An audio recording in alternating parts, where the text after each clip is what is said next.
Raúl Zurita quizás es uno de los profesores con mayor ancianidad dentro del Magister, también siempre nos acompañó cada año, dándonos un poco, explicando lo que es el paisaje de la palabra. Pero la participación de Raúl también ya se expandió más allá de la pura temática de la palabra, del poema, y también ya una vez nosotros con el Magister, junto con la Escuela de Arte, tenemos a Ramón Castillo, una vez dedicamos un bimestre completo a una de las obras de Raúl Zurita que tiene que ver con la escritura material.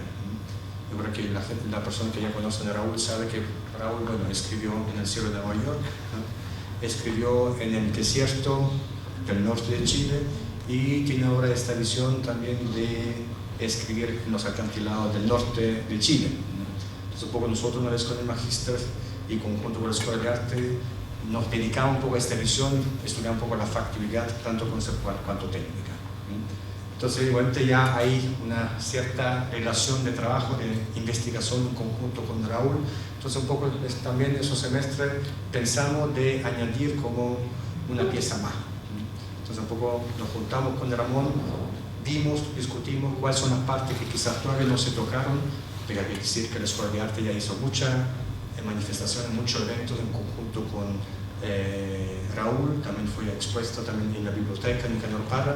Entonces nos surgió un poco esta idea de hacer una mesa de discusión alrededor de la escritura material. Entonces va a ser una exposición o una discusión que claramente más bien ahonda en las cosas ya realizadas y quizás también empieza a ver también cuáles podrían ser futuros proyectos a realizar. Y además también este evento de hoy también tiene que ver mucho con una honorificencia a la cual fue nombrada Raúl, fue nombrada, o le van a otorgar el doctor honoris causas el año próximo en marzo en la Universidad de Alicante. Entonces también un poco fue un gesto de parte de nosotros para homenajear realmente a Raúl. Con eso doy la palabra a Ramón, que va un poco a ser el moderador de esta mesa, y claramente también esta mesa está abierta para que nosotros o ustedes también puedan opinar y también puedan preguntar o formular preguntas. Muy bien.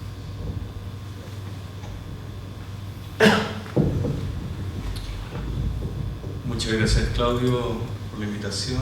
Gracias, Raúl, también por acceder a esta propuesta. Por supuesto, agradecer a ustedes la presencia, y precisamente porque están ustedes aquí, vamos a realizar un diálogo con Raúl que nos quedó pendiente, por lo demás que eso me gusta, porque cuando hicimos la exposición en la Biblioteca Nicanor Parra, teníamos programado en un momento tener una conversación con él y un poco reconstruir los pasos a través de los que llegamos a la exposición, y justo en ese minuto hubo un viaje o alguna historia así y no pudimos. Entonces esto también se agradece, Claudio, porque nos permite a lo mejor cerrar simbólicamente un capítulo del 2013, porque como estamos, bueno, en el territorio de la poesía, uno se puede permitir también que hay una especie de deuda. ¿Qué es lo que vamos a ver hoy? Vamos a encontrarnos con un resumen del trabajo de Raúl, en el sentido de un resumen de su poética, y hoy día también lo vamos a ver en un contexto en el que hasta ahora siempre hemos tenido y hemos conversado bastante respecto de esta situación un poco límite que ocurre con el trabajo de Raúl Zurita, y es que nosotros lo identificamos habitualmente como dentro del mundo de la poesía, y el colectivo también lo identifica así. No obstante, en paralelo al trabajo de la poesía, podríamos decir que siempre estuvo presente el trabajo de la investigación visual. Y por lo tanto, cuando Raúl estaba concibiendo el trabajo poético y escritural, también estaba pensando y desarrollando en paralelo el trabajo a nivel de escala de intervención artística, de land art.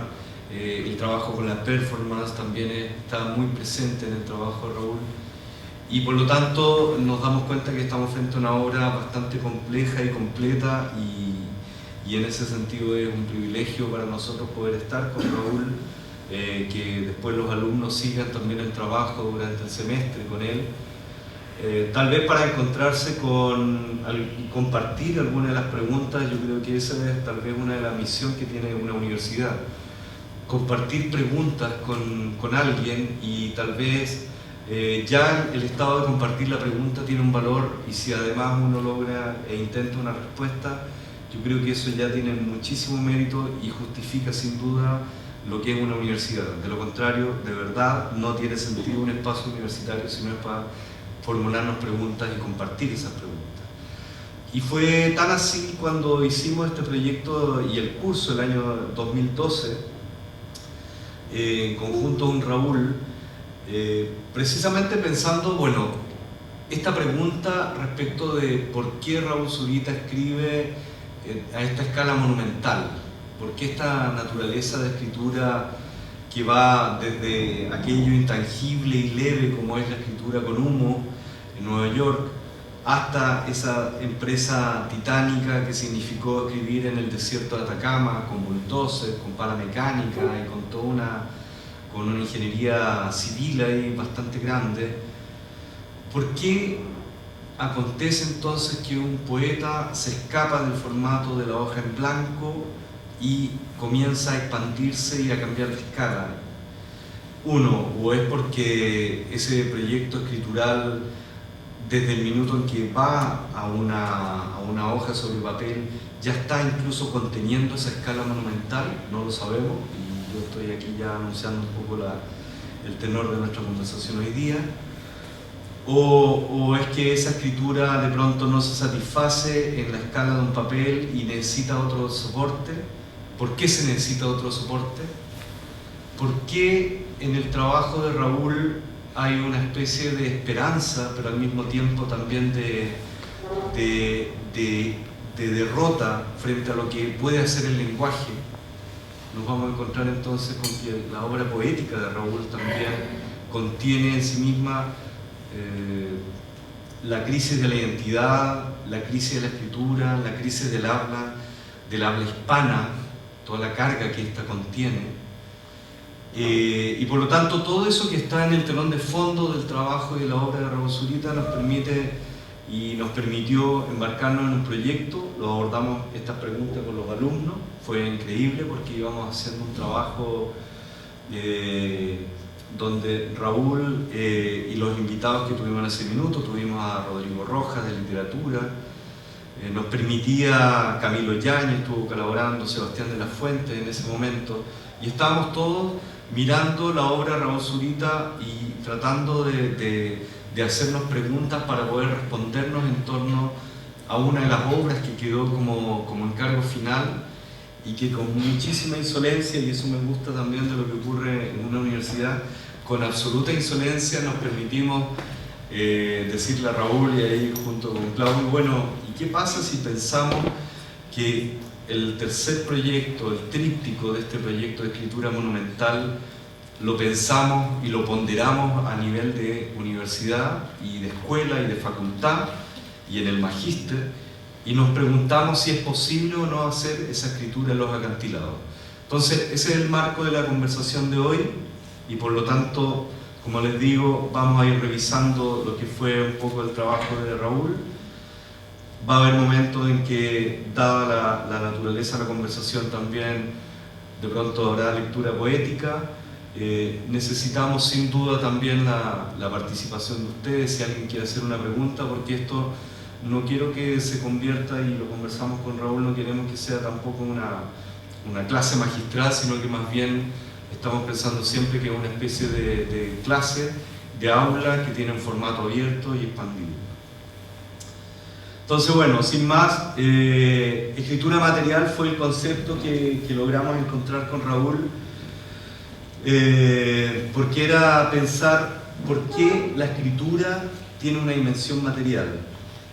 ¿Por qué en el trabajo de Raúl Zurita, a través de toda su obra, uno descubre que está el acto poético, la lectura, la necesidad de poder leer, declamar poesía, que uno podría pensar a lo mejor que eso es algo, una práctica un poco decimonónica, ¿Por qué la práctica del recital poético? ¿Por qué declamar poesía? Por una parte. Después, ¿por qué tener que escribir esa poesía? Y después, ¿por qué tener que hacer grandes gestos de materia, de grandes producciones? Piensen ustedes lo que va a significar, y que vamos a comentar después, escribir en el cielo de Nueva York con 5 avionetas que van escribiendo con humo. Detrás de todo eso, y uno siempre como que le gusta descubrir, hay toda una tremenda producción, coordinación, director, cámara, alguien que está viendo toda la logística que se desarrolla.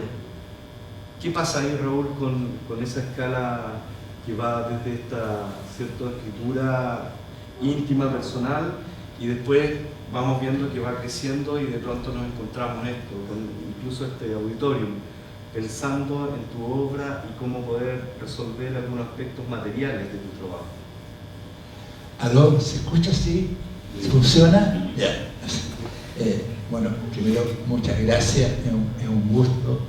Gracias, Matías. Gracias, Claudio. Gracias, Ron.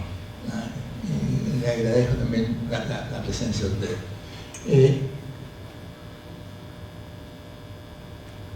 Yo a veces siento, pero son sensaciones contradictorias, que he escrito poesía en papel porque ha sido lo que he podido hacer. O sea, que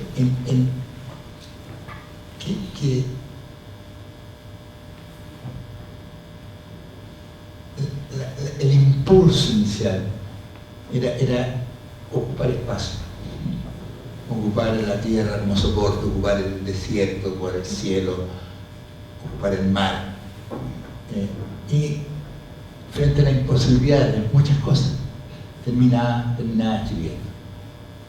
Pero a la vez tiene también otra historia, ¿no? Una historia que se remonta con la historia de Chile, los últimos ya 50 años casi. Y es que tiene que ver con el golpe de Estado del 11 de septiembre de 1973, en que a mí me pilló en el lugar de los perdedores. Entonces, fueron años muy angustiosos.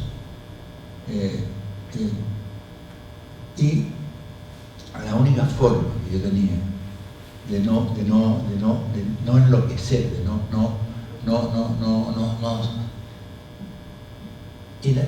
enloquecer, de no resignarme, de mantenerme mínimamente lúcido, de sobrevivir, era imaginarme cosas absolutamente distintas a la realidad de lo que estaba pasando. Se me imaginaba poemas que se escribían en el cielo, me imaginaba poemas que se escribían en el desierto. Era casi una evasión de mi realidad concreta, que era muy precaria. Entonces, eso, y con sorpresa, muchos años después, vi que esas cosas se hacían. La vi con sorpresa porque entre que se me ocurrió hacer una cosa como escribir un poema en el cielo y que se hiciera, realmente pasaron 8 años, lo que después todo no es mucho tiempo, pero entre que se me ocurrió escribir una frase en el desierto y que se hiciera, pasaron 17 años. Entonces, son independientes de su magnitud física, para mí son las obras más íntimas, los poemas más íntimos, porque convivieron mucho tiempo solamente dentro de mí. O sea, yo era el único que los leía en toda su locura, su demencia. En principio fue eso, o sea, son escrituras que se expanden, por un lado, porque si yo hubiera podido escribir entero el poema del desierto de Atacama, en el desierto de Atacama, lo habría hecho, podría escribir una frase. Y si pudiera haber escrito todo el libro Anteparaíso con aviones en el cielo, lo habría escrito en el cielo, puede ser 15 frases apenas. Pero por un lado, es lo que podía hacer, lo que ya era bastante difícil, pero era lo posible. Y por otro lado, fue, como te digo, tuvo una razón absolutamente anclada en lo real. O sea, en lo real es que si no pensaba esas cosas, había terminado en el manicomio había terminado suicidado.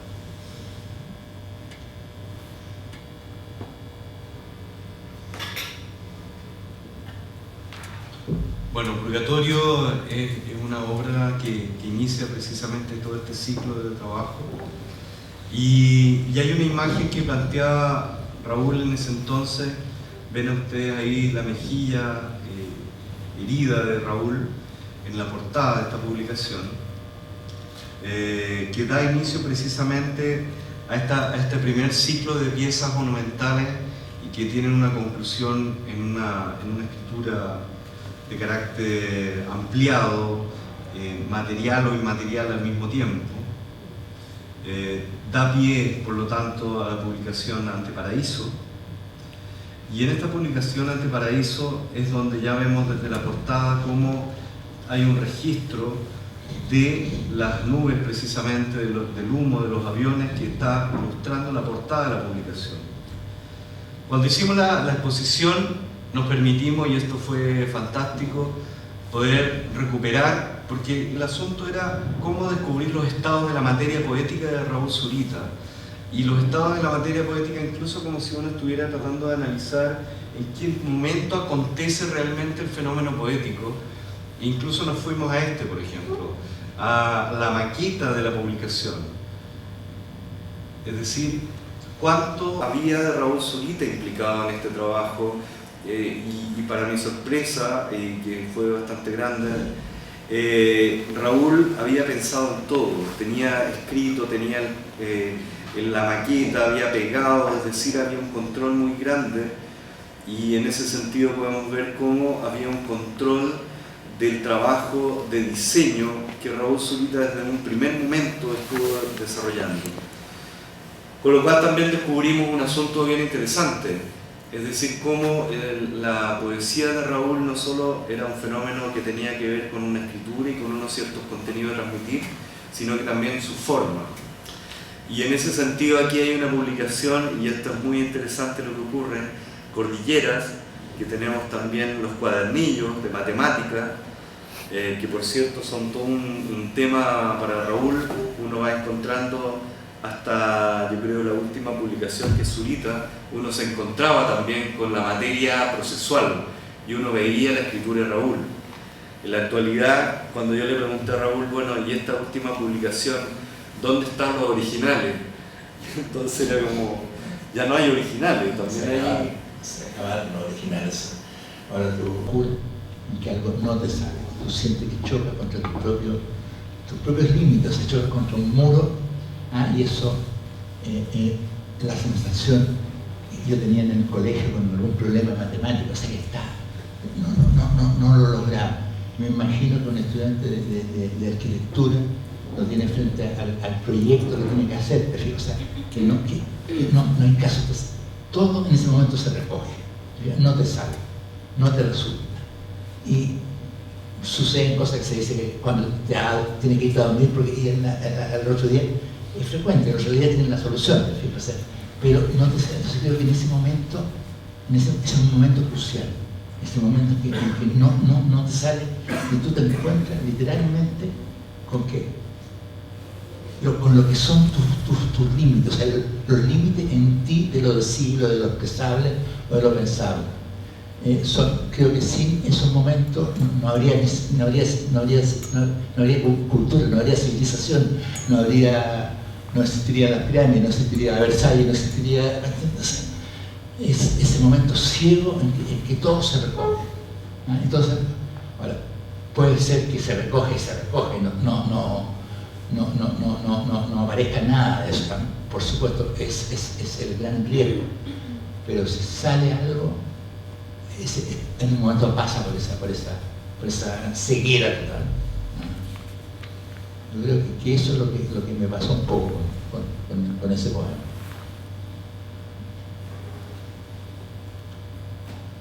Porque cuando tú te enfrentas a algo nuevo, es cierto que si tienes experiencia, eso te pone un poco más canchero, te da más juego de piernas, por así decirlo. Pero la verdad es que frente a lo que estás haciendo, nada de lo que has hecho antes es una ayuda. Porque si fracasas en lo que estás haciendo ahora, todo lo que has hecho te parece un fracaso. Te parece una cosa, todo está mal. Entonces nada, ningún poema anterior que hubiera hecho me servía para ese que estaba haciendo ahora. Y lo bueno que hubiese hecho antes no me libraba para nada de la angustia de que este completo no me salía.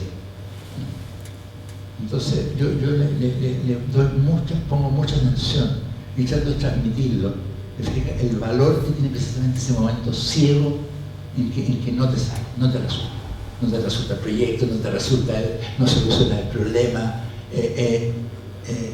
el diseño te sale mal. Creo que es súper crucial.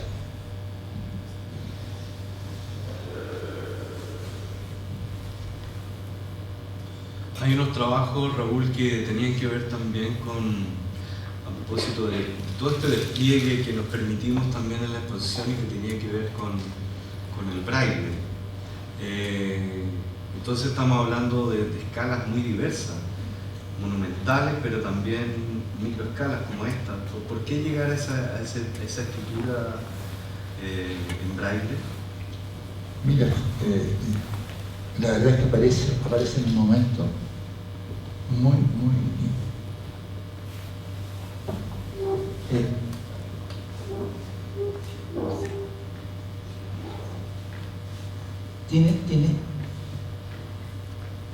tiene que ver con que se decía, y después ya en el año 82-80, que a propósito de la tortura, que a muchos torturados me sacaban los ojos antes de mandarme a la celda. Horrorosa. Cuando se empiezan a descubrir los fraudes de Lonquén, empiezan a encontrarse el resto de desaparecidos. Están hechos amigos. Y el consigno de que le arrancaron los ojos. Después un coronel lo reconoció. Entonces, la escritura en braille es una escritura donde es precisamente el lenguaje de los ciegos. O sea, la forma que yo tuve un poco de expresar ese límite del horror era precisamente escribir un poema donde la palabra ver no aparece en ninguna parte. Se dice de siempre, vi llanura florecida, oí llanura florecida. Solamente se oye, nadie ve, solamente puedes oír, y palpar y tocar. Entonces aparece esta escritura en braille y hay un poema que dice te palpo, te toco, y está escrito en braille. Y si tú vas recorriendo con la yema de los dedos, la frase en braille dice exactamente lo que estás haciendo, te palpo, te toco. Entonces, es jugar con todos los soportes posibles. O sea, no resignarte a las ordenaciones establecidas, sino que romperlas, pero no por una afán ni siquiera vanguardista, sino que porque de pronto la necesidad de expresión, de expresar lo que te pasa, lo que les pasa a muchos junto contigo. Los soportes establecidos como simplemente no resisten, no te sirven. Entonces utilizo el cuerpo en un sentido bastante duro, los soportes de la naturaleza, los paisajes, la escritura en braille, pero como digo, no es mucho más que una experimentación artística, que nunca me ha interesado mucho la experimentación artística como un sistema cerrado, sino lo que tú necesitas para expresar lo que sientes necesidad de expresar. Y ahí siento que no hay frontera rígida. cuando se produce, yo vuelvo reiteradamente al hecho a la dictadura. Porque cuando viene eso, se produce un cambio tan radical, tan absolutamente radical, entre el antes y el después, que nada de lo que había antes, ni la portentosidad del lenguaje meridiano, ni la ironía de Parra, servía para dar cuenta de ese quiebre, que era un quiebre político, era un quiebre psicológico, un quiebre espiritual, un quiebre social, un quiebre económico, o sea, un radical quiebre absoluto. Entonces, prácticamente había que casi que inventar de nuevo aprender a hablar, de nuevo aprender a decir A, E, I, O, U, para poder dar cuenta de lo que estábamos sintiendo o padeciendo o pasando. Entonces, ahí viene este uso de los múltiples soportes, por una necesidad profundamente interior, no ni siquiera por una necesidad artística.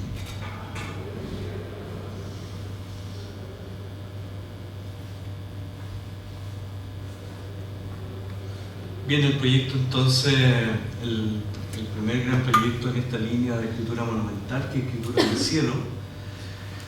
Y hay un documento que es bien valioso porque en ese momento, Raúl, tú hablabas también de cómo, por ejemplo,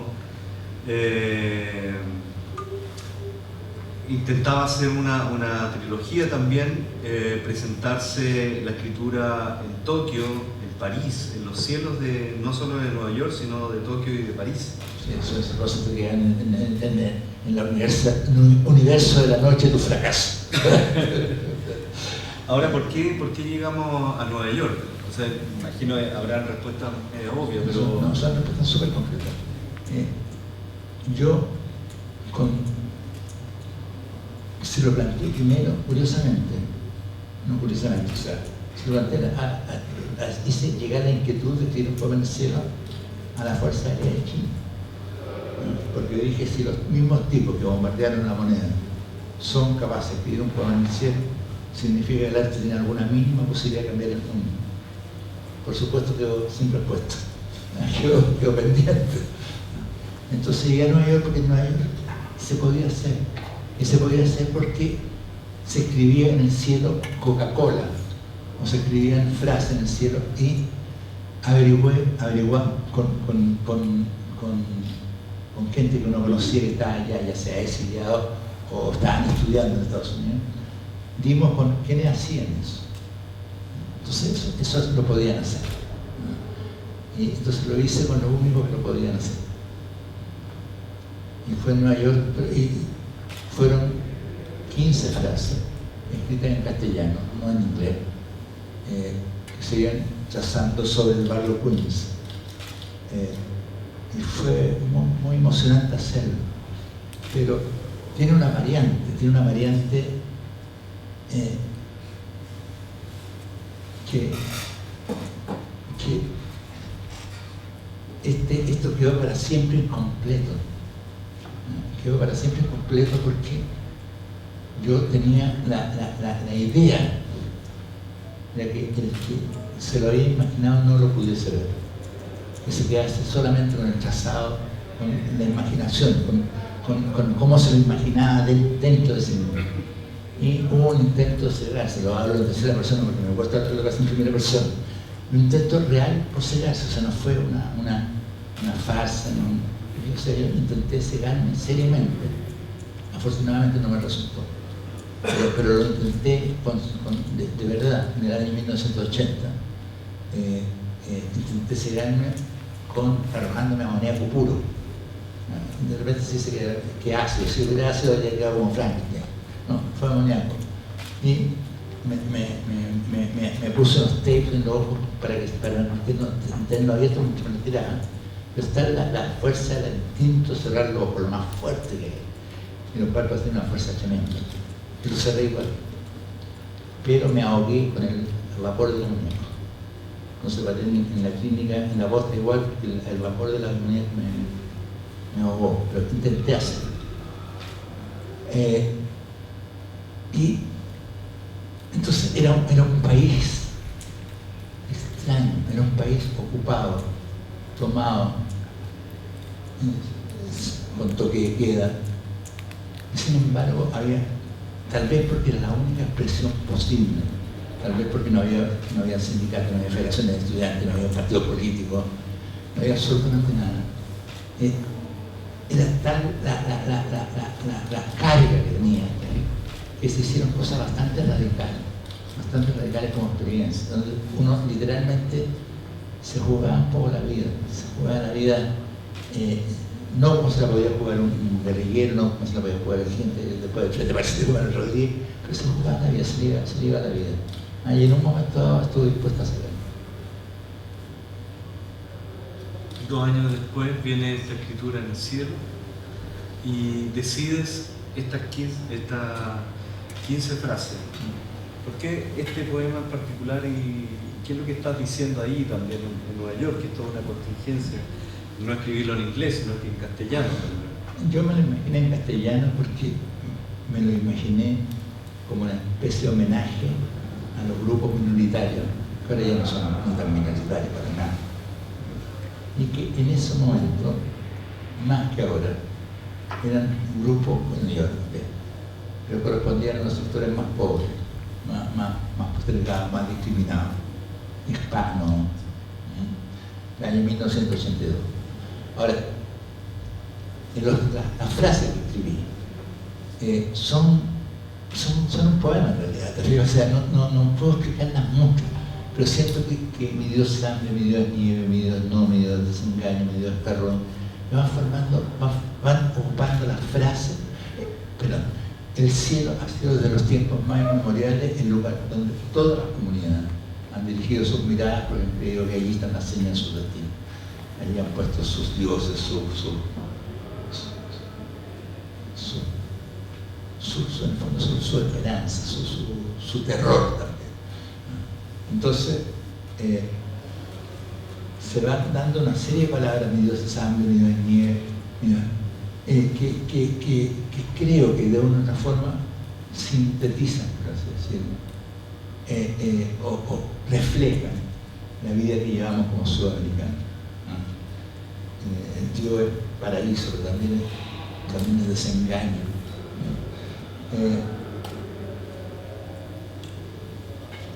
Y ha sido interesante la deriva que ha tenido esto. Después, un gran escritor peruano, Roberto Bolaño, en una novela que se llama La estrella distante, pone a su personaje principal escribiendo poema en el cielo, pero es un personaje, es un torturador. Entonces se ha visto como una especie de parodia, de esto. La verdad es que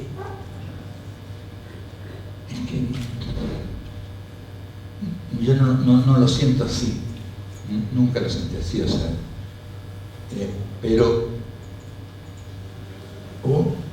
esto se puede hacer con 5 aviones. Yo leí la novela de Bolaño y Bolaño no tenía la menor idea de cómo hacerlo, porque puso su personaje escribe con un avión y se había muerto, pero dando vueltas, girando en el aire, hacía con 5 aviones. Es lo único que le habría dicho si hubiera tenido la oportunidad de... Y creo que esta forma ha tenido que ir después con cosas más o menos chiquialonas, ¿no? Con el neón es no sé cuánto.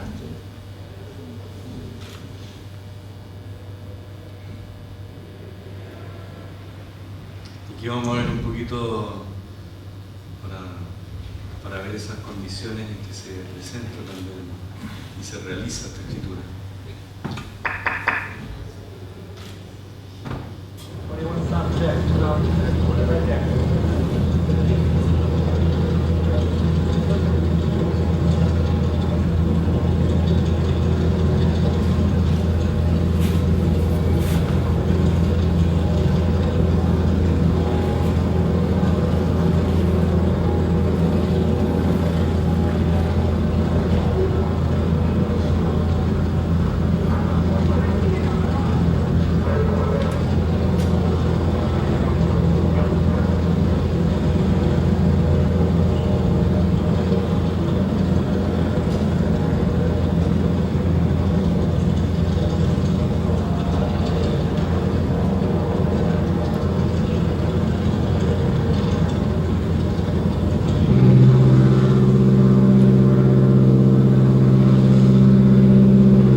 siguiendo un computador de la Ñauca, que es un programa, ¿no? Que está patentado, lo inventó un tipo concreto, no me acuerdo del nombre, pero ellos tenían la patente para hacer esa forma. Un programa que, entonces, desde ese central van saliendo las órdenes para formar las lechas. Entonces van formando los 5 aviones. Y pasó una cosa que nos chocó, no dejaba de ser cómico. Partimos los del CADA, por lo menos la de Rosenfeld y yo, a hacerlo. Y se nos pegó, un tipo que era un compañero mío de universidad, se nos pegó literalmente. O sea, no, yo quiero ir. Afuera. Entonces, llegamos allá y para que se pueda hacer, se requieren ciertas condiciones de tiempo especial, que no haya viento, que esté despejado, terrible. Entonces, pasando y no había caso. Y este que iba con nosotros, este compañero, se compró unas camaritas de cartón que había, que eran entonces andaba todo el día gastando en New York y sacando fotos con su camarita desechable. Y lo odiábamos. Entonces, y finalmente llegó, ya cuando estábamos a punto de tirar la esponja, bueno, finalmente nos llaman, ahora se puede hacer, y partimos. Y íbamos con la Ana María López, también una doña fotógrafa, súper profesional, sin tener los medios de equipo y todo. Y termina el asunto con los dos y va a ver las fotos. Y hay 2 que no le salieron. No le salieron. Porque era bien fregado, pero eran 15, que se no eran 80. Y el tipo, con la camarita, saca, usted ya la había sacado, con su camarita de cartón, a él le salieron. Entonces, bueno, pasa. Raúl, cuando uno lo ve esto, la imagen y es lo más, o sea, es emocionante y igual es increíble. Cuando tú viste el primer Mi Dios en el cielo. Porque hicieron primero una prueba, y la prueba se de todo desparramado. Imagínense, nada. Y después hicieron el segundo giro y salió. No podía creer. Fue bien impresionante. Y eso es algo que, claro, que nada, que es interesante como tal vez como tema. O sea, lo que es la experiencia interior. O sea, ¿dónde termina realmente uno? Por ejemplo, yo miro el cielo. ¿Dónde termina mi mirada y dónde comienza el cielo? ¿Qué en el fondo lo que esto llamamos lo humano? ¿Qué es la experiencia? ¿Cuál es el límite? Entonces, yo claro, veía estas cosas en el cielo y sé que nada puede reproducir lo que como yo no puedo reproducir cómo lo sentí en ningún video, ni ninguna fotografía. Y sin embargo, quisiera que se viese lo mismo que yo vi en ese momento. Pero para eso tengo. El arte tiene algo bastante fuerte. Uno no quisiera escribir el poema. Uno quisiera que toda la humanidad estuviese allí mirándolo junto contigo. Eso no es posible. Entonces, lo haces. Pero parte también de un imposible. O sea, quisiera que todos lo vieran y todos sintieran al unísono lo que tú sientes. Pero eso es imposible. Entonces está la fotografía dando registro. Entonces, ¿cómo unir? Y creo que esto abarca todo, abarca toda experiencia creativa. O sea,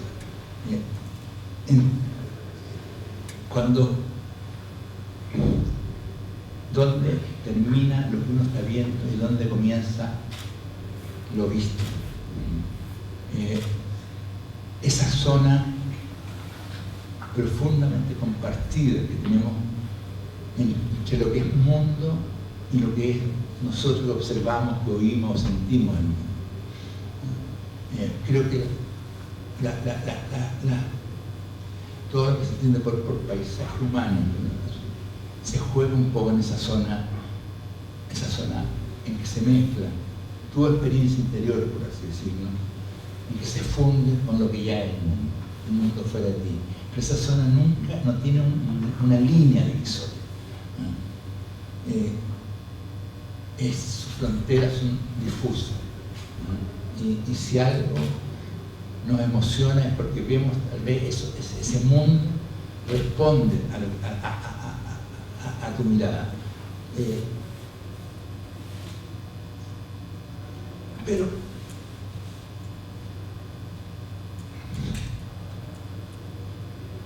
hay siempre una zona también que es muy misteriosa, que es, pero no es más misteriosa que el hecho de estar sentado acá. O sea, uno carga con su propia noche, uno nunca ve su cara. Uno ve su rostro en el espejo, ve una fotografía, pero nunca va directamente a su cara. Nunca va. Uno carga con un desconocido, carga con una cosa impresionante, que supone que, por supuesto, que tu cara es tu cara, pero finalmente no supone. Tú eres ciego con respecto a ti mismo. Y entonces, al ver eso,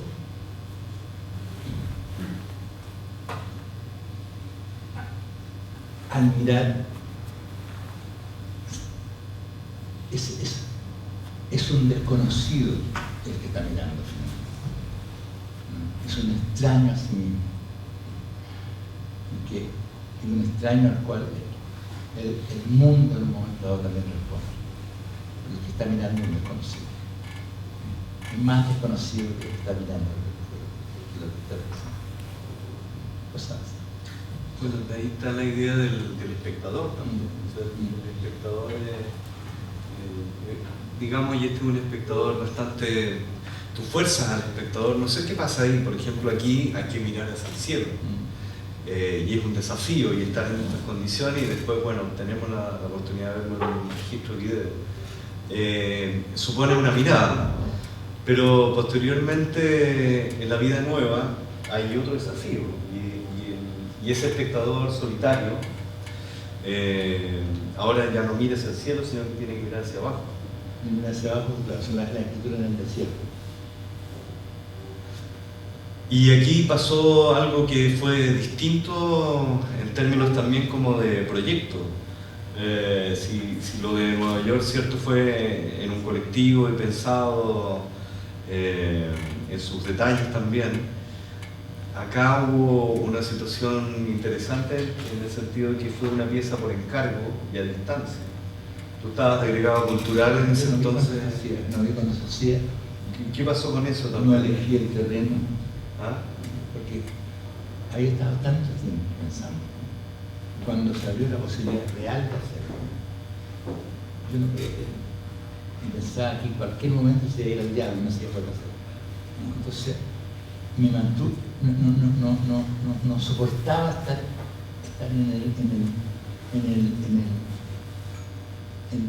en la negociación, por así decirlo. No soportaba, era insoportable.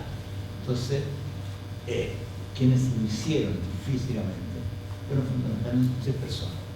Fue el que era entonces ministro de Obras Públicas, Carlos Hurtado, que era entonces director de la compañero mío de universidad, Óscar Ferrer, y el arquitecto Gonzalo Martínez. Entonces, ellos eligieron el terreno.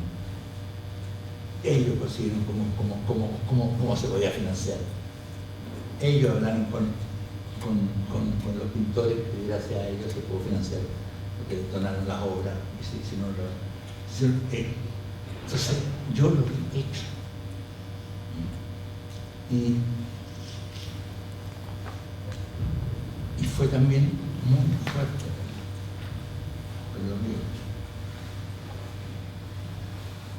Entonces fue muy fuerte, lo que esa es la cicatriz de una... En el año 1965, en condiciones muy desesperadas, me acordé de la frase de Cristo que se te da una oferta en tu mejilla, pon la otra y yo me quedé la mano. Después de un episodio medio humillante con una patrulla militar. Entonces, Y eso fue la portada de mi primer libro, se llama Purgatorio. Y después cuando se hace finalmente la frase ni pena ni miedo, que fue pensada, la frase ni pena ni miedo fue pensada también en el año 78, 79, en un país que lo que más tenía era pena y miedo. Ni pena ni miedo, casi como signo, casi como de esperanza. Pero David, quizá mi mayor pintor, me hace notar que la escritura, el surco de la letra sobre el desierto es idéntico al surco de la cicatriz sobre la mente. Me súper impresionó. ¿Por qué? Porque se cerraba. Efectivamente, con esa escritura en el cielo, en el desierto, para mí se cierra una parte de lo que me tocó hacer en este momento. Ahora, cuando hiciste este proyecto, desde la distancia tú mandaste unos bocetos de cómo tendría que ser esta escritura. Y como no hubo un control, digamos, de la producción, tal como decías, por el lugar, las condiciones, etcétera, etcétera, y tú mandaste un boceto, y de ese boceto a esta otra solución hubo una distancia. ¿Qué pasó con...? Mira, hay un asunto muy increíble. Que me preguntaron una vez por qué era esa letra. Y yo no la elegí, pero esa letra sé de dónde viene. Y la letra del diccionario hispanoamericano. Pe, pa, piso, pi. Pa. Esa letra es la letra caligráfica, aunque generaciones de latinoamericanos aprendieron. La letra elemental y me pareció impresionante, porque tiene algo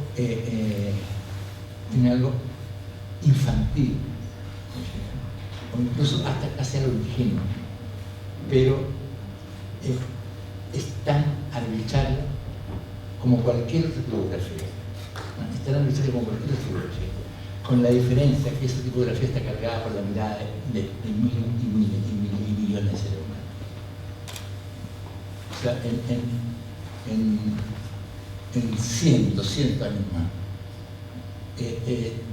esa letra va a ser tan arcaica como la Bodoni, como la Times New Roman.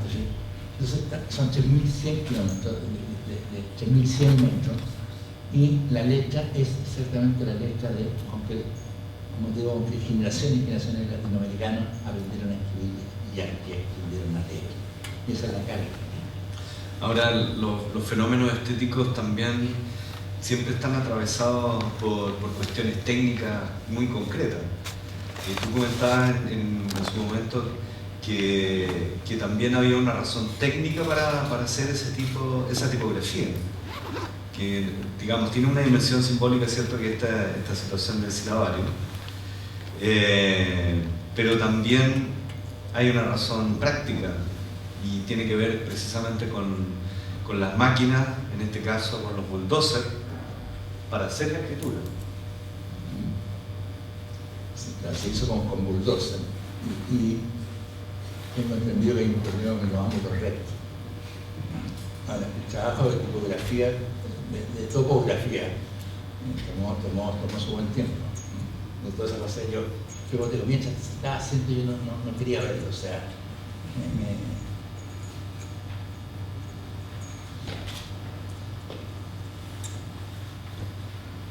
Claro, yo reparaba en eso porque mostrando esta pieza, además que es un producto de nuestro amigo Pedro Pedraza, que es una pieza muy linda que nos permitió con Raúl también fijar la escala de este trabajo, muy bonito y poéticamente hablando, que uno tiene que corregir el globo terráqueo para leer correctamente la frase. Y claro, a mí me gustó, como estamos en esta lógica de la escritura material, era interesante ver que este gesto poético a la distancia y este encargo iba teniendo toda una cadena de traducciones también, que hacen que la pieza ya no sea una pieza también estrictamente autoral, sino que también se convierte en una pieza colectiva. y cómo al final el último que terminó decidiendo respecto de la escritura es el maquinista y el que operaba el bulldozer, planteando la lógica absolutamente concreta de que no tenía ningún sentido hacer líneas rectas, porque si no iba a tener que estar con la máquina avanzando y retrocediendo. Y entonces, claro, los giros y el ángulo de cada una de estas letras tienen que ver precisamente con una cuestión de ingeniería. Entonces, claro, la cosa era mitad. O sea, la escritura en el cielo se mira, el punto de vista es el que mira desde abajo. Esta frase solamente puede ser mirada desde lo alto.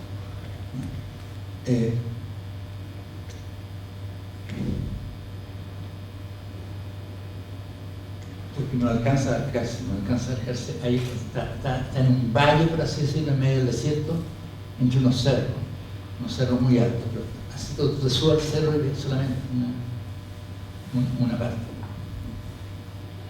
Me recuerda también un jardín que vi en Kioto, el jardín de las piedras, un jardín japonés, que son 11 piedras. Pero tú nunca vas a poder ver las 11 desde la tierra, siempre una te va a estar ocultando otra. Y solamente para verla, idealmente tienes que llevarte. Y como digo, también la carga, ni pena ni miedo, pensado en el momento en que había más pena y más miedo.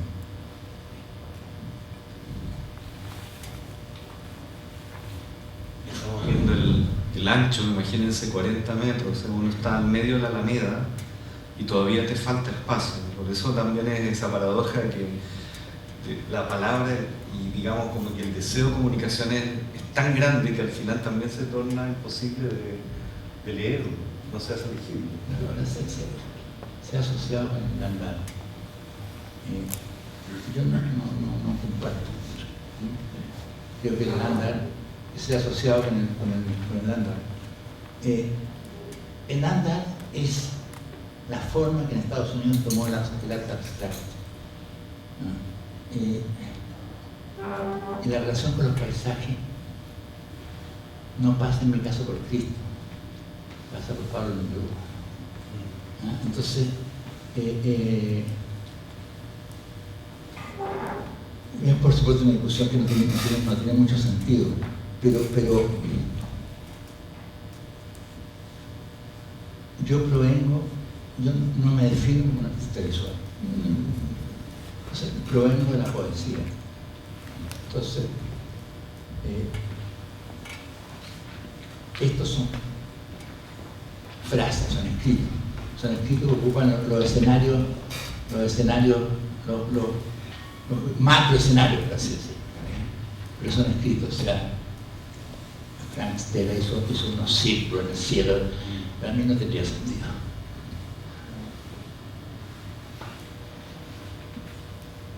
Y en cada edición, así como en La Vida Nueva, las últimas páginas están destinadas a esta escritura en el desierto, y esta frase, ni pena ni miedo. La publicación Zurita, que tenemos aquí, culmina también con un proyecto que fue el marco en el que nosotros desarrollamos precisamente el trabajo y la investigación en el magíster. Y aquí hay un nuevo desafío. Si antes el espectador, ¿cierto?, ya miró el cielo, ahora está mirando hacia abajo, hacia la tierra, y ahora es un espectador que tendría que estar mirando desde el interior.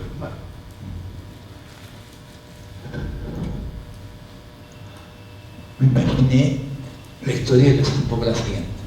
Me tocó, entre las tantas cosas que he tenido que hacer, me tocó ser un asesor del Ministerio de Obras Públicas cuando llegué a Italia. Y en lo que es el proyecto de la ruta costera, que es una ruta que une Chile entero, pero por la costa. Entonces tuve que, por supuesto, yo era una especie de asesor como cultural, que para mí qué pasaba, si la carretera pasa por acá o pasa por allá. La verdad es que siempre sentí la sensación que el carro basura, así, decía, deje aquí su opinión, o sea, su opinión es importante, pepino. Pero me permitió recorrer Chile entero por la costa. Entonces, vi desde un avión comercial, lo alquilaba por tanto de Chile.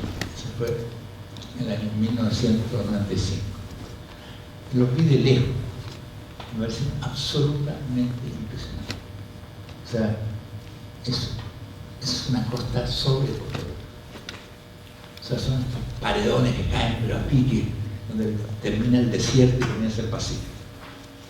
Y me imaginé un poco escrito sobre los Azores, que son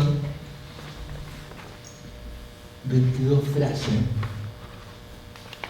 que comienzan con verás, que también pensé que son como los verás que verá un hombre en su paso sobre la tierra. Es también un poema, o sea, no tengo una explicación clara del porqué, pero a eso se lo voy a leer.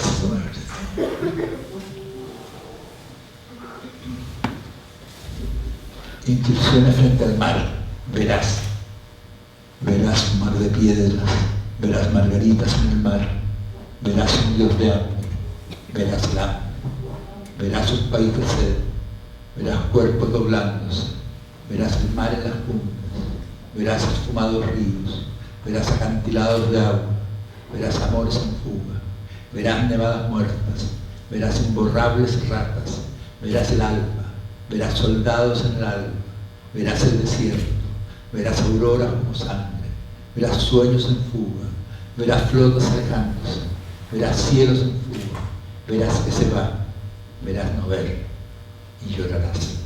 Entonces me imaginaba estas frases que solamente pueden ser vistas si uno se acerca del mar como algo que van a hacer y que van a ver. Eso es el planeta de la foto. Y entonces viene la experiencia de agarrar una avioneta y viajaste ahí con Nicolás Pibunca. Y para mi sorpresa no existían fotografías de eso. Y con Pibunca fueron las primeras fotos de Chile. Ya, eso es una cosa sobrecogedora, son impresionantes. Y recién, hace muy poco, con estos ingleses que andaban, lo filmamos desde un helicóptero. Y todo lo que yo me había imaginado, que tenía guardado en la memoria, es poco, porque sabes que estábamos con 0 pesos. Y lo único que se podía subir al avión era Pibunca, que me traía abajo, no los vi. Nadie sacó su foto. Pero ahora que lo hicimos con el helicóptero, era una cosa absolutamente increíble. Y también me di cuenta en terreno de la dificultad casi sobrehumana de hacerlo. Entonces viene otra dimensión, que es la dimensión interior, dónde termina uno y dónde comienza lo que está viendo. Pensé que también era increíble tener un proyecto que lo más probable es que no puedas hacer. Que harás todos los esfuerzos, porque se le prevé una probabilidad alta que no me alcance la vida. Entonces, pero que también es emocionante ser el único espectador de algo. Saber que eso va a morir contigo cuando tú mueras, se va a apagar contigo. No deja de ser también. Entonces, no es solamente el estampar estas cosas en los paisajes, es cómo se estampan en uno, y eso que es quizás más importante, en la dimensión íntima, porque esto que es, no son hacerlo, no es sino la monumentalización de un instante de locura, de un instante de amnesia, porque eso se piensa en 2 segundos. O sea, yo vi la escritura en el cielo, me demoré 2 segundos, me la imaginé, pero tardé 8 años en hacerlo. Vi la frase ni pena ni miedo escrita sobre el desierto en 1 segundo. Esto 18 años. Y se hizo. Entonces esa parte en que tú vives con esa imagen dentro de ti es tan crucial, es tanto más que el hecho de verlo plasmado. Y esto lo digo porque creo que en la vida de cada ser humano, cada uno de nosotros ha visto novelas increíbles que nunca se han escrito, ha visto películas que nunca se han filmado, ha visto poemas que no se han sido pensados, ha visto cuadros, murales, esto es cosa absolutamente increíble. Y es muy alucinante pensar que todas esas cosas también se apagarán contigo y tú hayas sido el dueño, porque la vida en cada segundo de la vida de cualquier ser humano pasan cosas alucinantes, sin ni siquiera contar los sueños. Entonces, esta dimensión interior que tiene algo que es absolutamente material, que es enorme, todos los lados son 1000 metros que caen a pique.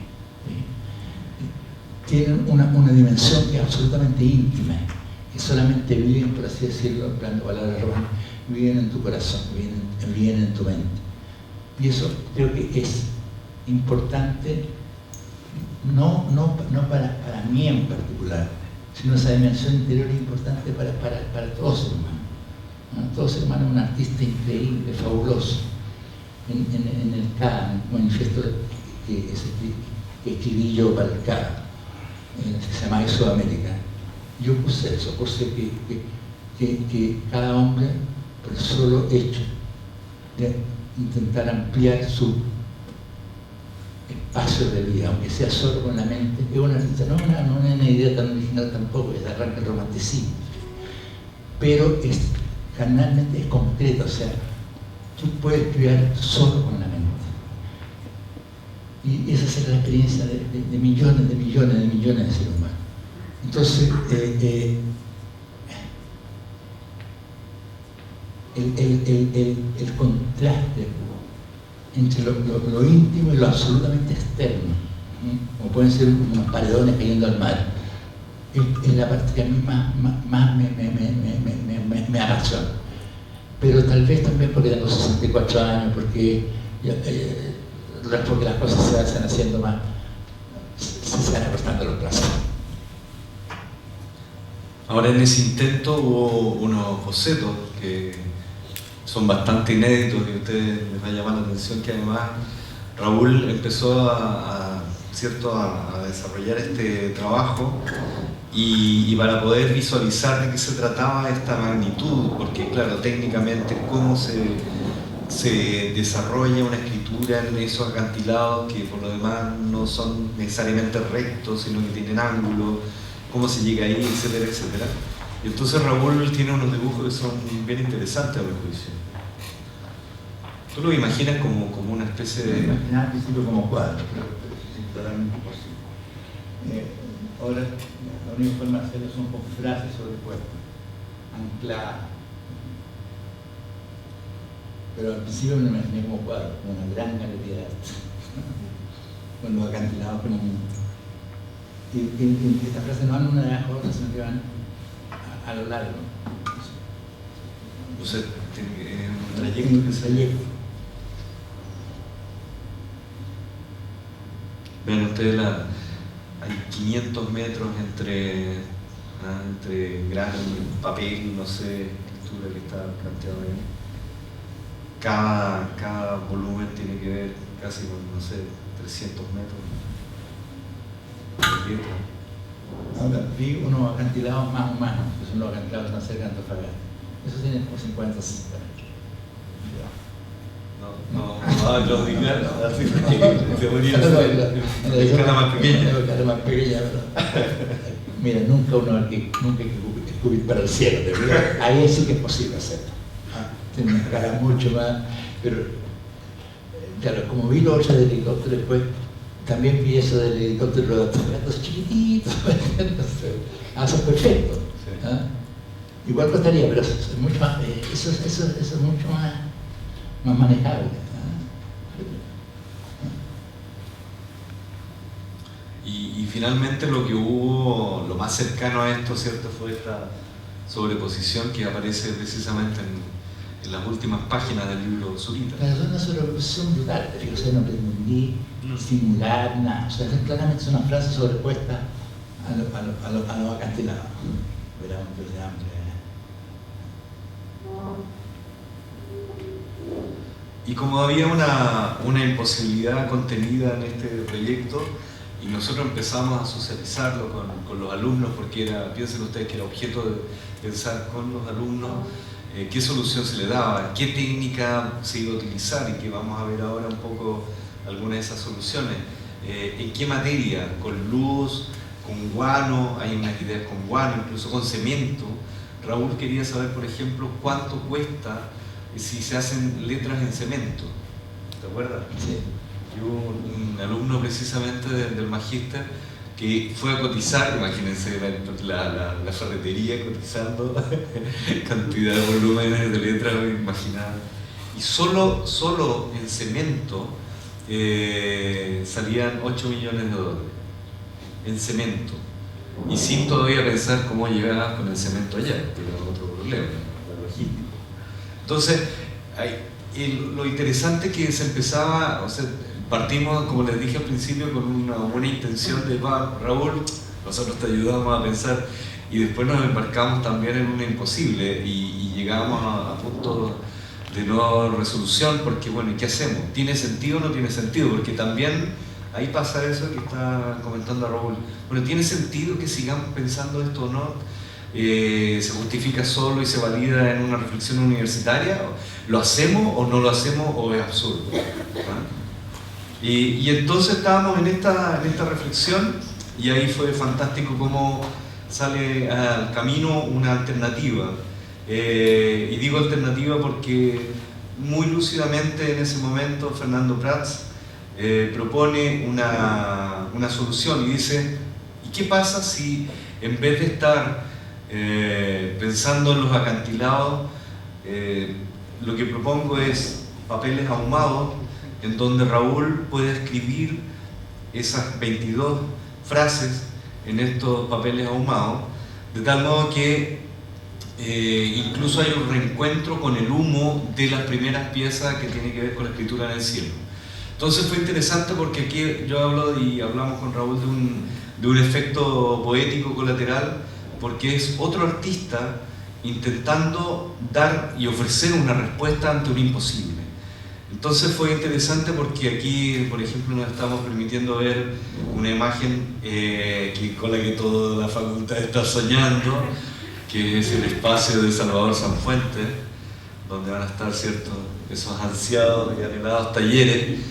Y en este lugar fue perfecto como había una posibilidad, por lo tanto, de establecer también una especie de punto de pie inicial y simbólico, nada más simbólico que con esta escritura. Entonces lo que propuso Fernando fue, ustedes ven aquí algunas imágenes de estos papeles ahumados, en donde Raúl escribe sobre ellos estas 22 frases. Vemos algunas imágenes aquí del making of, donde está Raúl precisamente en el ensayo y error de la escritura. Y ahí vemos a los dos autores de esta pieza. Vamos a ver entonces una pequeña muestra de este trabajo.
pareció que era una buena alternativa esta? Muy lindo.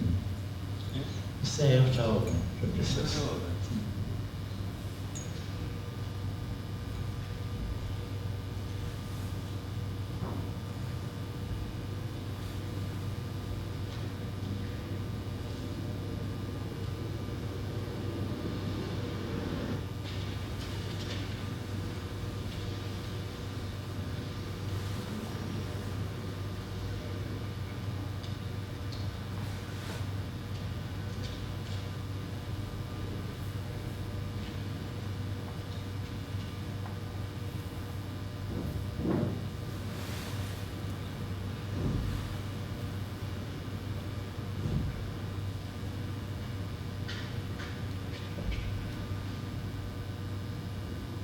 Es un Dios de amor.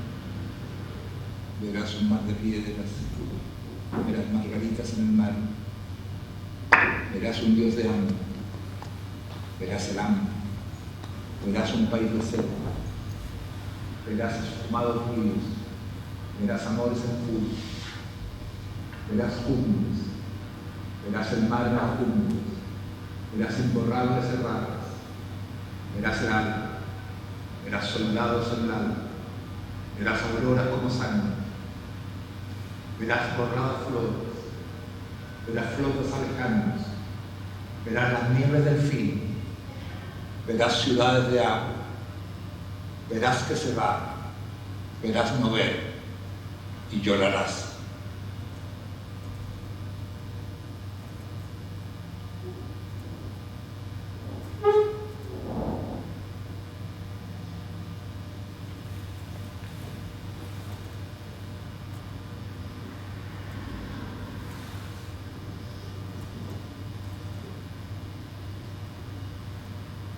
Y esta entonces es una pieza que es un díptico, que esta primera parte es con Raúl y culmina con la declamación del poema. Y después viene Fernando Prats,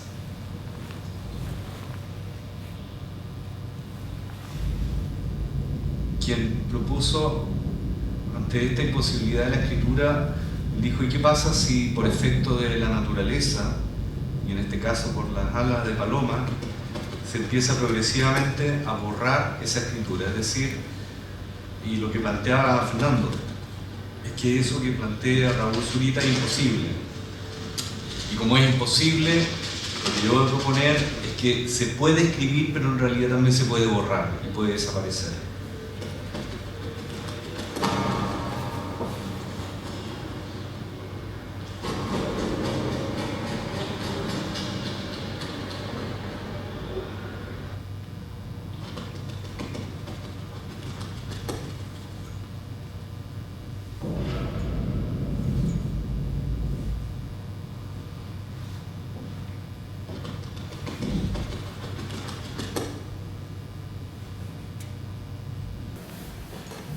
Entonces era interesante cómo se iban borrando finalmente las palabras y cómo uno perfectamente podía ir configurando incluso otro poema.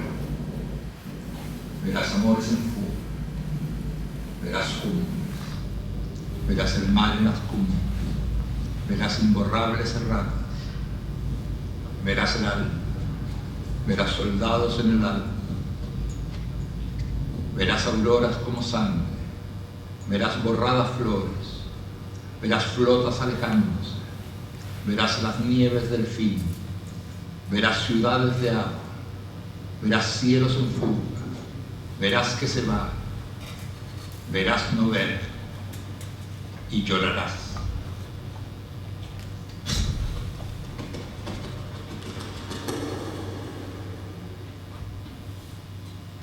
Entonces ese fue un primer efecto, el efecto y la propuesta de Fernando. Y la segunda propuesta que que por lo tanto estamos hablando de una serie de alternativas, son precisamente el producto de las respuestas y la investigación de los alumnos del Magíster, cuestión que vamos a ver entonces ahora a continuación.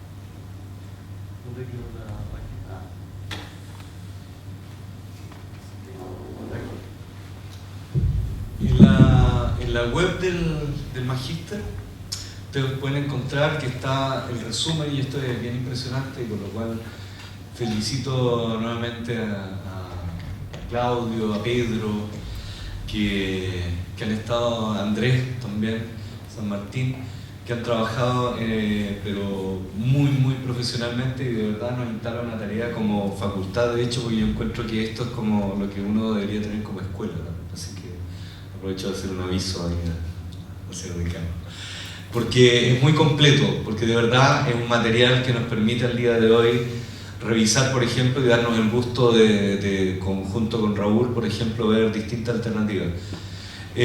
Una de las propuestas, veamos, con luz. ¿Qué significa esto? Que la solución, por lo tanto, es lumínica, porque dicen... ¿ah?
Puso toda una producción también para ir al lugar con un proyector. Seguramente se consigue un proyector con Egidio, le explicaron la propuesta. Sí,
verás flores como verás sus ojos en fuga, verás cumbres, verás margaritas en las cumbres, verás un día blanco, verás que se va, verás mover y llorarás. He dicho.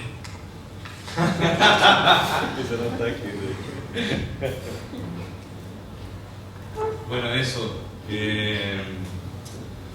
No sé si quieren hacer alguna pregunta, algún aporte, Raúl, alguna reflexión. Sí, yo tengo dos preguntas que salen un poco a partir de los comentarios de Raúl. Hay un comentario que me quedó bastante pegado cuando estaba mostrando al principio estas hojas que tú primero rompiste, pero después pegado el mismo punto, ¿no? Ahí como dijiste una frase que no te salía el problema, como sería como solucionar el problema. Entonces, claro, uno piensa que el arquitecto tiene que lidiar con problemas entre los artistas o los poetas, no. Hay esta idea un poco. Entonces, claro, una máxima podría ser la ideación en sí quizás no constituye el problema más bien lo constituye después la factibilidad técnica. Entonces, me gustaría un poco ver cómo se lo dijiste de forma quizá más bien a partir de una inercia, o te salió así, o realmente es un problema pensar ciertas cosas o tratar de fijar en palabras ciertos pensamientos.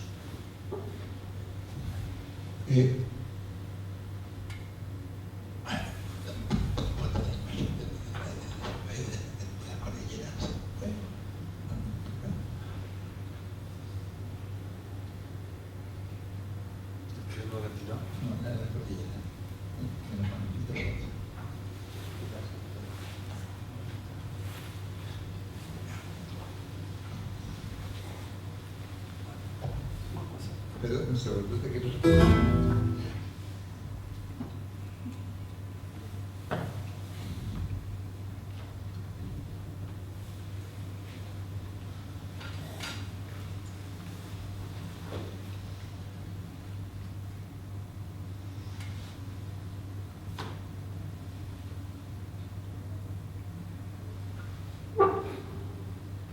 Te quería ejemplificar un poco con eso.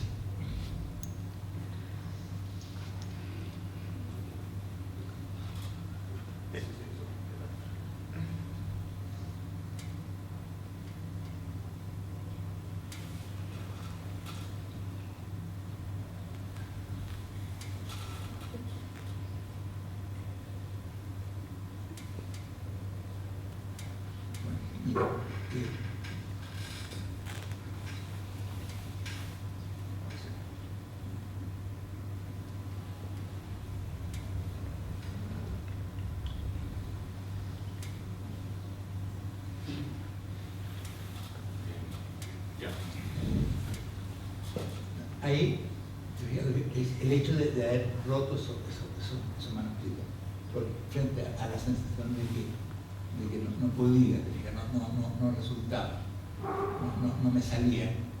Y después el arrepentimiento, o sea, he buscado los pedazos y haberlos recompuesto. Eso es del año 1981. Es una imposibilidad a la que tú luchas contigo mismo, contra casi una lucha física contra el muro del silencio. O sea, como si uno estuviera luchando contra algo que se te opone radicalmente, al cual tú quieres todavía arañarte, sacar un par de significados. Ahora, las dificultades técnicas tienen que ver con otro orden de cosas. O sea, yo creo que lo que tiene el haber hecho la escritura en el desierto y la escritura es la resistencia a la virtualidad. Tú estas cosas las puedes hacer en 2 segundos en un computador. Si simular una foto perfecta, lo tirado con la escritura, imagínate, se hizo el Señor de los Anillos, te fijas, o sea, eso no cuesta nada. Si fuese una fotografía o una filmación idéntica a lo real. Pero la fuerza de hacerlo es precisamente son las últimas resistencias de lo real contra el curso virtual. Esa es la fuerza de hacerlo. En los acantilados, todas estas soluciones que hace, la cosa que hicimos con Fernando Prat frente a la imposibilidad casi técnica, material de hacerlo, es, por así decirlo,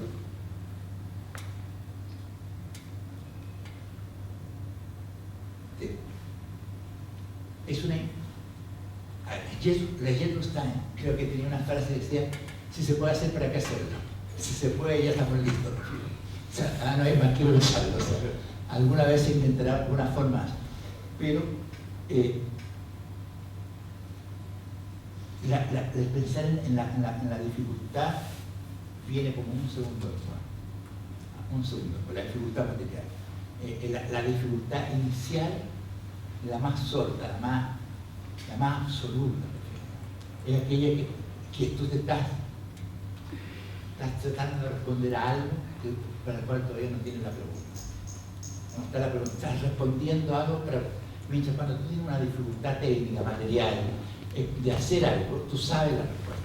O sea, la respuesta, o sea, tiene la pregunta y tiene la respuesta. Hay un vacío entre medio, pero los puntos están tan claros, no puede hacerlo porque tendría que contratar un ejército de primero de andinistas, te fijas, para malos, pero tiene los puntos de la ecuación. Entonces, en teoría, es darle pensar, es posible pensar, te fijas, de que maldito celular, se pone a cantar solo.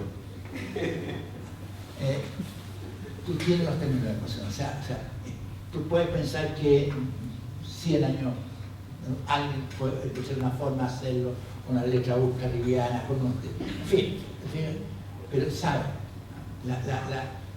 la dimensión del otro no lo sabe. O sea, eso no sabe, está luchando contra los límites del lenguaje, o contra tus propios límites. Por eso, fíjate, yo nunca he creído en la autocensura, artística. Creo que hay una censura, o sea, usted no puede escribir, o sea, no puede, eso la vivimos en dictadura, había que pedir permiso en una oficina donde daban timbre hasta el año 83 para publicar, daban permiso. No, era un tiempo también que la computación estaba muy incipiente, no había celulares, por lo tanto lo que hacíamos era presentar otro libro por imprimir el que queríamos, prefiero estar con el mismo título con otras cosas adentro. Así se agregante para ellos. Pero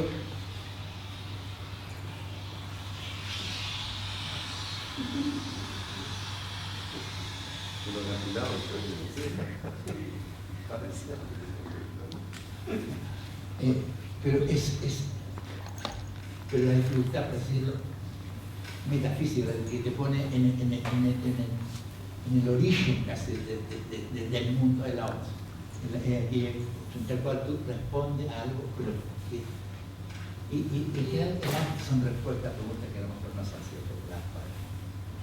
Tengo una segunda pregunta, teniendo la relación entre tu arte, la poesía, con los paisajes, ¿no? Por la parte, acabas de decir también antes que la escritura material nació casi como un escape de la dictadura, casi como un escape para no volverte loco. Entonces casi uno puede verse casi como una construcción de un mundo onírico para protegerse a sí mismo. Pero por otro lado, si uno ve en clases, en el magíster, cuando tú un poco empiezas como a narrar o explicar el nacimiento de Chile, realmente tú lo ves como que a partir de la palabra, a partir casi del paisaje, nace Chile, casi que Chile existe a partir del paisaje. Entonces, como hay dos aproximaciones al paisaje, entonces cómo se combina en contradicciones o más bien en un complemento. Claro, está Chile antes de ser un país con poema, antes de ser una nación con poema. Fue el poema de sí. Chile, provincia señalada en la región antártica, famosa por lejanas naciones, respetadas por fuerte, gallardo y belicoso.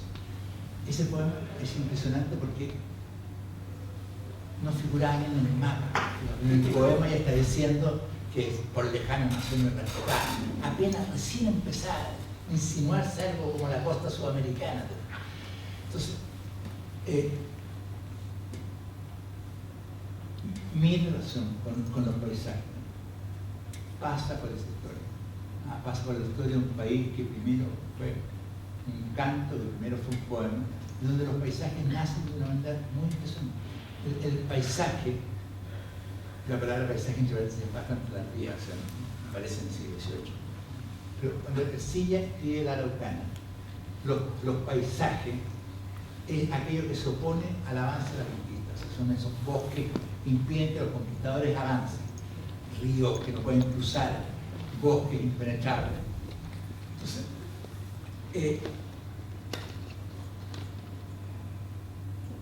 eso es lo que conforma el origen de la naturaleza, cómo nace la naturaleza en estos territorios. Antes de la conquista, de la llegada de los españoles, algo había, que no era lo que se ve después. Tal vez había espacios sacros. Entonces, yo provengo de esa historia, o sea, me siento deudor de esa historia que después recoge 350 años después Pablo. Entonces, cuando ocupo los paisajes como soporte, yo me siento deudor y partícipe de esa tradición, de esa corriente. Entonces, claro, ¿cómo llego a ello? ¿Cómo llego a estos paisajes? Para mí es bastante misterioso. ¿Y por qué en un momento dado, para no volverme loco, pensaba en estos poemas que en el cielo, pero ¿por qué no pensaba eso, no pensaba otras cosas? No lo sé, pero yo creo que está detrás la poesía chilena. Yo me atrevo a decir la gran poesía chilena. Con Neruda, con una Gabriela Mistral, de estos paisajes, de esta naturaleza impresionante. Y que también, aunque parezca paradojal, son a la vez preexisten al humano y a la vez son creación humana. O sea, una cordillera es también la suma de miradas que la has visto. Si alguien si no la hubiera visto alguien que no hubiera dicho montaña, nosotros veríamos otra cosa. Entonces, por alguna razón que yo mismo no sé, cuando intenté no morirme, no pegarme un tiro en la dictadura, la imagen que se me dieron fue la imagen de paisaje, imágenes de grandes paisajes. Tiene una cierta extrañeza porque yo soy un ser urbano, o sea, no soy, ¿cómo se llama? El explorador de mis tiempos, con cómics, un explorador, Daniel Boone, que se llama el explorador. No soy un Daniel Boone, soy un tipo de ciudad, me gustan la playa, las cordilleras, me gusta porque es ser humano. Pero fue misterioso, para mí es misterioso. Pienso que la poesía es una tradición que se inicia con Ercilla. Entonces, estas cosas no pasan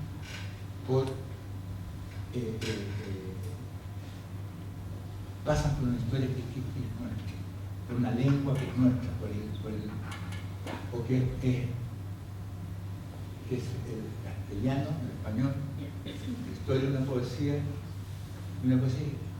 curiosamente en esta parte del mundo, en esta provincia, fue absolutamente siempre asociada con los grandes escenarios naturales.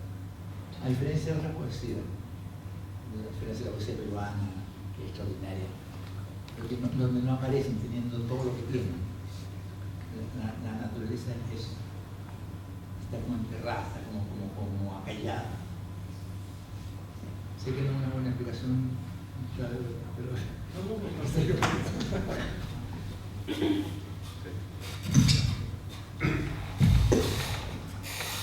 Yo realmente quiero tratar de hacer una pregunta, pero no la tengo ni clara, así que esto va a ser una divagación. Pero a mí me llamó mucho la atención cuando tú te referiste a que tal vez tu proyecto Veraz no lo ibas a poder materializar y tú te ibas a ir con la imagen de ese proyecto, que, como el único que lo vio, y que por muchos años como que tuvo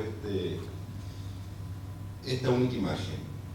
Pensé en que el trabajo que estás haciendo, que en ese tipo de trabajo, tanto el del cielo como el desierto, como el de Verás, tiene un paralelo muy cercano con lo que es una obra de arquitectura, porque tu poesía, Verás, no es el texto, sino que es el texto plasmado sobre un determinado soporte, paisaje, etcétera, etcétera. Tal como una obra de arquitectura no es la planimetría. De alguna manera, tu texto ahí es una parte, así como los planos son una parte. Pero pensé en que hay obras de arquitectura que se construyen incluso una vez desapareció el arquitecto. Pienso la más en este minuto probablemente conocida y por todo el mundo es la Sagrada Familia de Gaudí, que el tipo murió cuando estaban en los comienzos. Y él además pensó que los catalanes y dijo que nunca iban a descansar mientras no estuviera lista y que nunca iba a estar lista. Todos sabemos que tarde o temprano va a estar. Toda esta vuelta que me estoy dando es, ¿tú crees que tu presencia o la presencia del creador es indispensable para cerrar el círculo o da lo mismo? Yo creo que da lo mismo. Da lo mismo. Yo creo que lo que se llama el creador es un accidente dentro de la creación. Ahora, claro, me impresiona en el caso de Gaudí,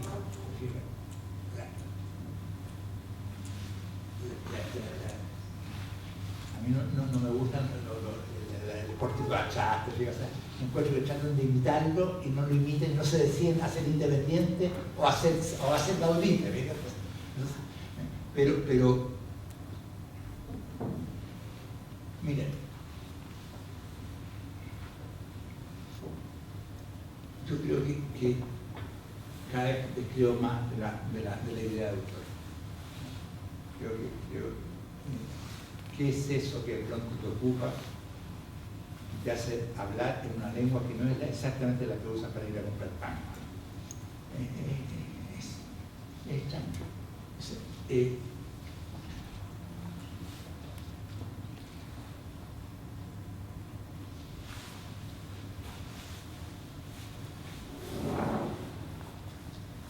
Cada vez siento más que todo nace y todo muere en el margen del arte, en el lenguaje, en las lenguas, en las artes. De pronto aparece algo que se llama Platón, de pronto surge algo que se llama Pablo Neruda, de pronto surgen las imágenes, claro, pero y todo vuelve a eso. Entonces que nadie es realmente el dueño de lo que pasó por uno. Entonces, creo que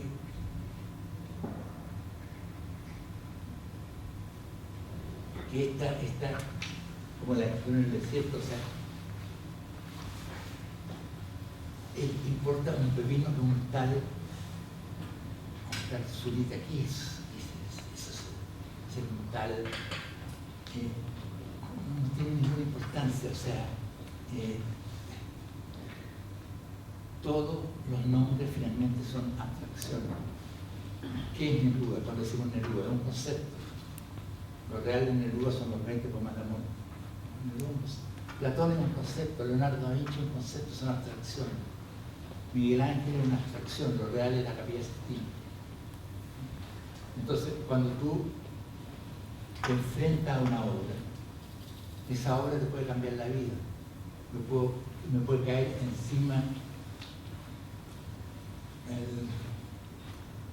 una novela como El gran sertón Vereda de Guimarães Rosa y cambiarme radicalmente la vida. Pero ¿quién es Guimarães Rosa? Es un concepto, una abstracción. Entonces, nuestro efímero paso por esta tierra, nuestros nombres no serán borrados, pero funcionarán como idea, como abstracción. Entonces,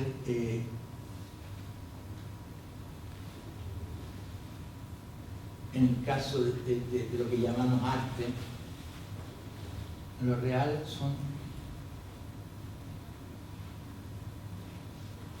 las obras. Entonces, de pronto, mi sueño sería hacer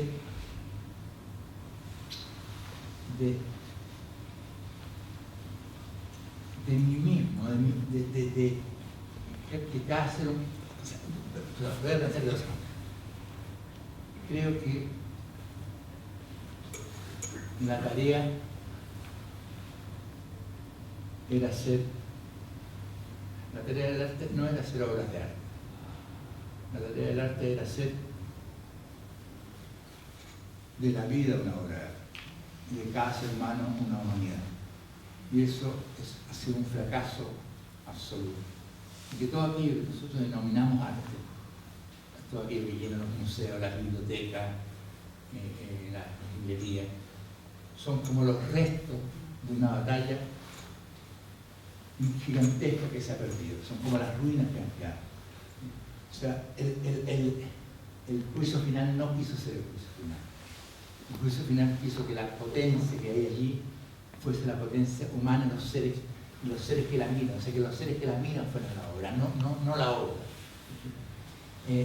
Cada obra de arte tiene como sueño levantar al ser humano que la mira, y que el ser humano que la mire sea esa obra de arte que el ser humano está mirando. Entonces, de pronto he tenido la visión de que todo lo que miramos, todo lo que leemos, son como digo, como los restos, las ruinas de una batalla, de una gran tarea que fue extraviada, que fue perdida. Que se resumen para mí en una frase, dice, no hemos sido felices. Si hubiéramos sido felices, que es la tarea humana, es la tarea de la felicidad. El arte, la literatura, sería innecesario porque cada segundo de la vida sería una obra de arte. Entonces,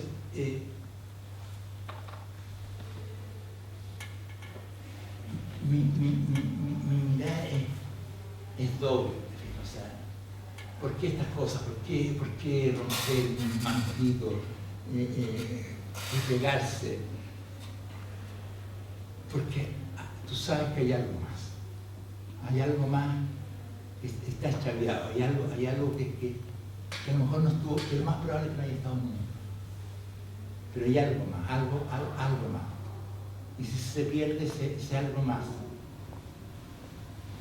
probablemente hemos perdido mucho. O sea, si aquel sistema que llamamos arte pierde su algo más, pierde la vida, pierde la humanidad. Creo que hay un algo más,